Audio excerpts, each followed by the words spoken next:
Merhaba, this is Leyla Topal and welcome to my YouTube channel. Today we are cooking Kuzu etli Arapsaci. I can almost hear you saying, what is she talking about? Well, Kuzu eti in Turkish means lamb, and Arapsaci, which is also known as sıra, is wild fennel that grows in the mountains and it has a nice smell to it. And at the end of our cooking today, if you're a history aficionado, please keep watching because I would like to take you to one of my favorite archaeological sites nearby Bodrum called Stratonicea. All of my ingredients here are fresh and non-GMO, meaning they're not genetically modified organisms. For example, my aunt picked this Arapsaci wild fennel for me from the mountains nearby, but you can easily find this in any farmer's market during winter along the coast here. Or you can just use normal fennel for this recipe. The lamb is from the butcher here in our village. The onions are from a couple in the farmer's market, and my mom and I have bought produce from them for so many years. The olive oil is from my Fatma teyze, a family friend in Çömlekçi village, and I help her and her family to pick olives during harvesting season whenever I'm here. And we will be using sunflower here. And also we will use some lemon juice, and these are from the lemon tree right here in my orchard. What I'm trying to say is the key for cooking delicious and healthy food is using local fresh ingredients and making sure that they are all non-GMO. Well, this is what Arapsaci looks like, or wild fennel looks like.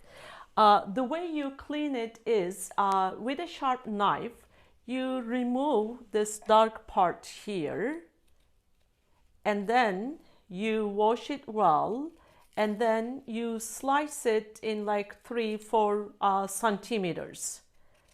I have already cleaned all my Arapsaci, washed them, they are ready to be chopped, but I just wanted to show you how I do this here.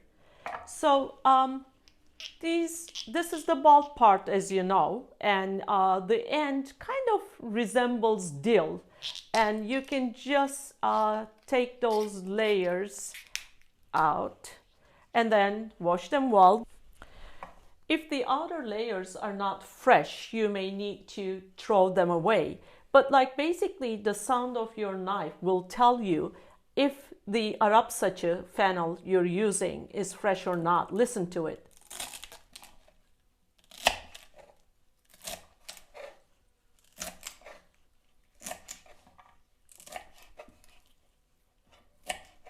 Very fresh. And the first step will be is to cook our lamb.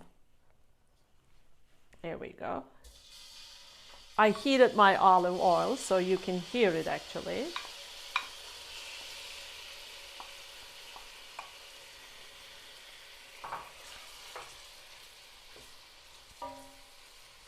For the exact measurements, please check the descriptions underneath my video. But for the time being, I have almost 1 pound, half a kilo of lamb here that's already cubed. And I have 1 pound, half a kilo of Arapsaci, wild fennel. The measurements may also change from person to person because some people like it with less meat, but I like it with more meat. So I will saute the meat for a while. It will release its juice and then the juice will evaporate. So what I will do is put the lid on and then check it again in about 5-10 minutes. Well, our meat has been cooking for almost 10 minutes now. So let's see if all the juice has evaporated or not.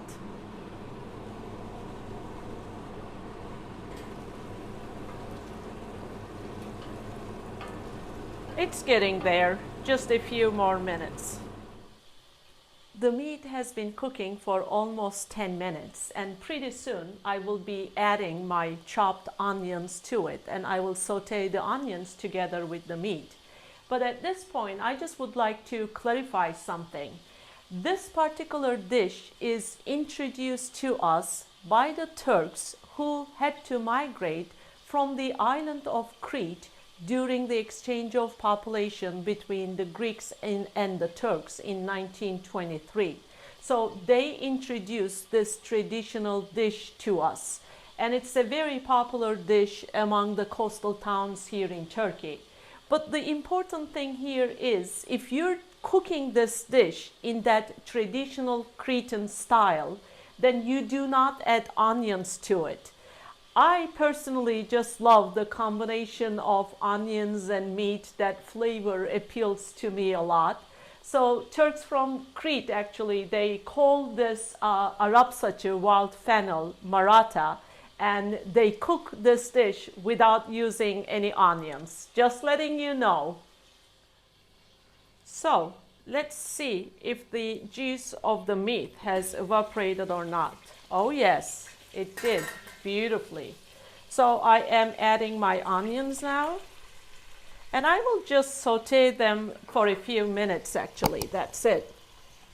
Then I will be adding the fennel.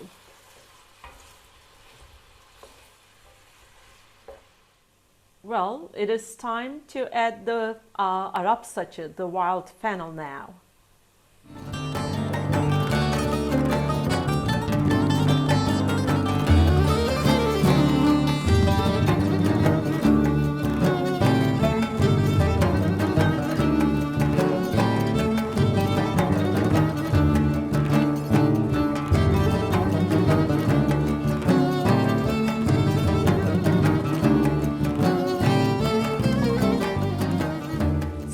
I will cook this just for a minute or two, and then I will be adding hot water to this. I have like 1 liter of hot water, and I will put half of it first, and then I will check if it needs more or not. Okay, it is time to add some hot warm water. So I'm just pouring half of this, which is about half a liter basically. I will close the lid and I will put it on low heat. Well, our dish has been cooking for a little bit over 15 minutes so far, and I would like to add a little bit more hot water to it. And the best way to test it, of course, is to take one piece from the bulb part of the fennel and then eat it and see if it is about to be done or not. Well, we are getting closer to the end, so let's add some salt to it.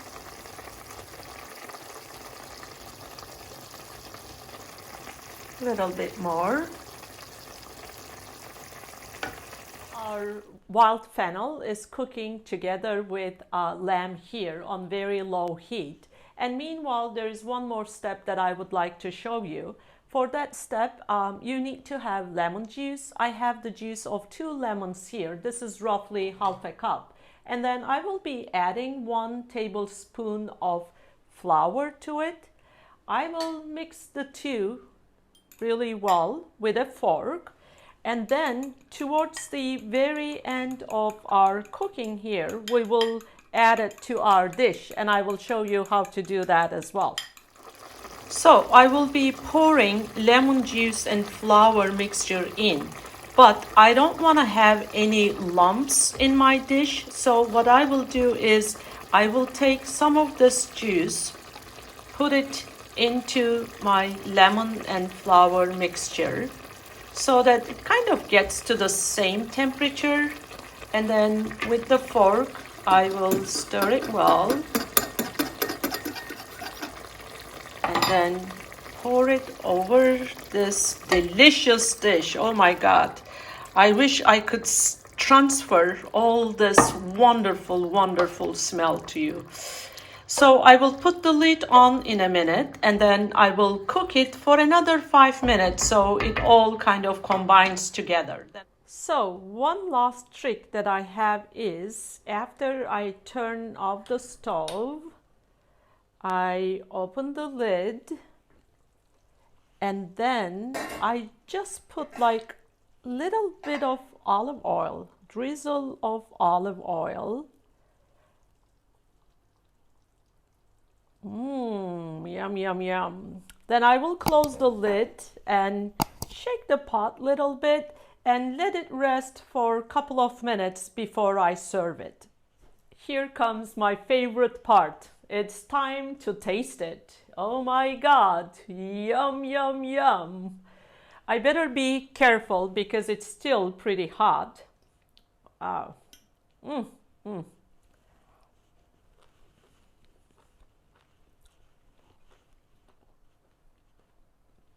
Good job, Leila. Well done.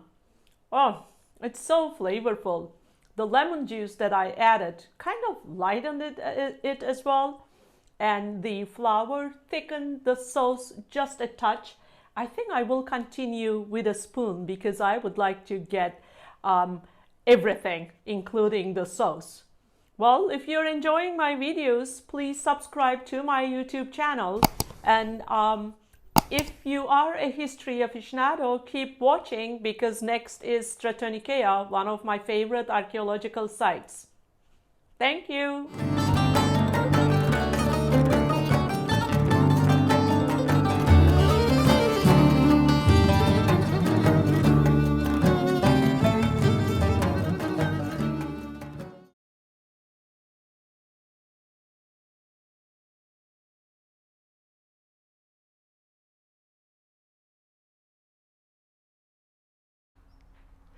Merhaba.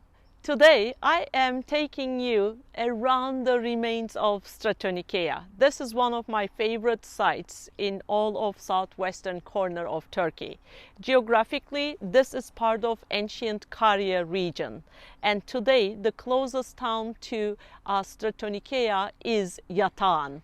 Well, according to the results of the excavations in Stratonicea, the settlement here goes back to the Hittite period. There are remains, baked clay objects from 1800 BCE. But most of the remains that we will be seeing here are from Hellenistic period, Roman period, a few structures from 13th and 14th century CE, that is the Turkic era, and then the Ottoman period, then comes the early Republic era. Well, Stratonicea was established as a city in 281 BCE. It was the Seleucus king Antiochus who decided to name this city as Stratonicea after his beloved wife, who was formerly his stepmother. And it is thrilling to walk through the streets of Stratonicea because today there are only 5 families left living in Stratonicea. Rest of the village, they are all relocated somewhere else. So when you're walking through those paved streets, you come across remains from 14th, 15th century CE. Then you just go around the corner and you start looking at the remains of the ancient theater or the West Street from Roman period. And there are still old village houses that were used from Ottoman era all the way into early 1900s and till about 1970s. It is just gorgeous here, so I hope you enjoy visiting Stratonicea as much as I do. Right now we are visiting the gymnasium of Stratonicea. Right behind me you can see some remains of the gymnasium. Gymnasiums were used as schools both during Hellenistic and Roman periods. Most of the time, boys between the ages of 6 to 16 were educated in these gymnasiums. It was not only mental education, sports were also very highly emphasized in the gymnasiums. This particular gymnasium was built around 2nd century BCE, but then during the time of Roman Emperor Augustus, and then during the Antonian period, it went through many renovations, alterations, and so on.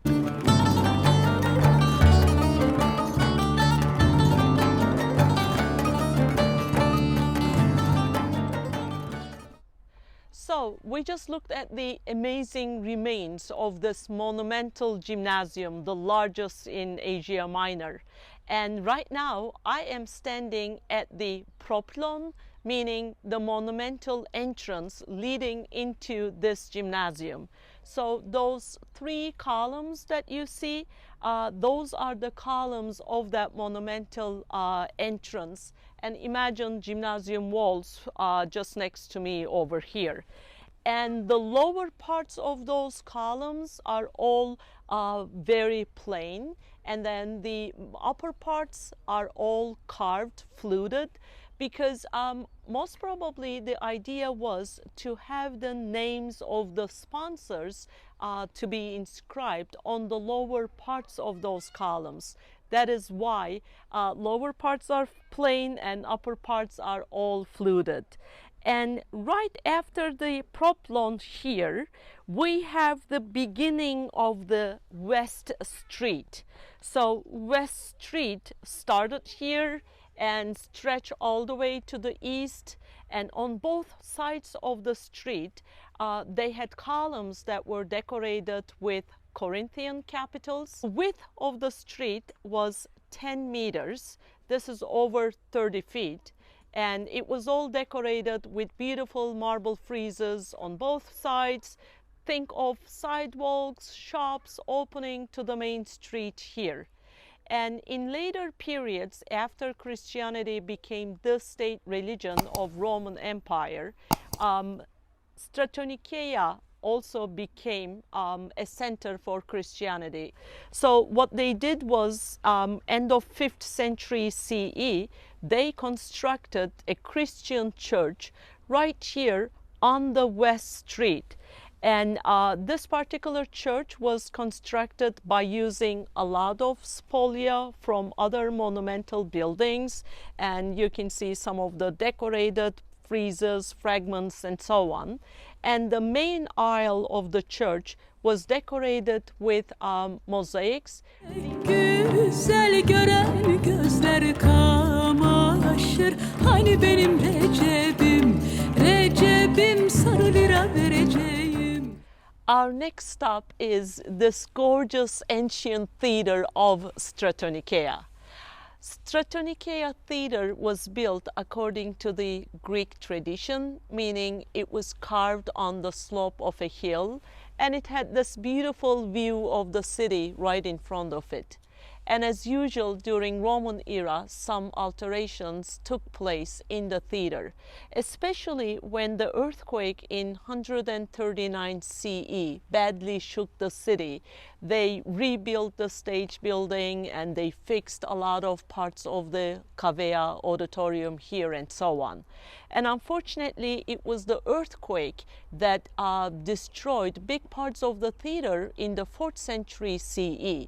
After that period, according to the research done by the Pamukkale University, the theater was not used again.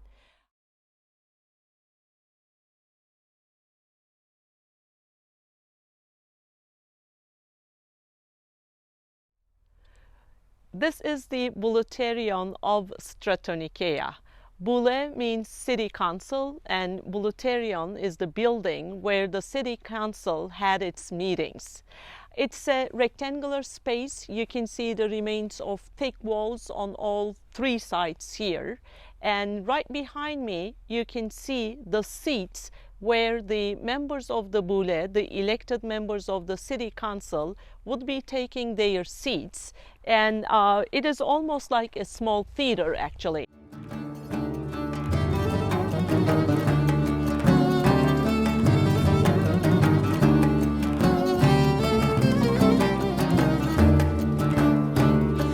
Hani benim Recep'im, Recep'im, sarı lira vereceğim. Almazsan karakola gideceğim. Hani benim Recep'im, Recep'im, sarı lira vereceğim. Almazsan karakola gideceğim.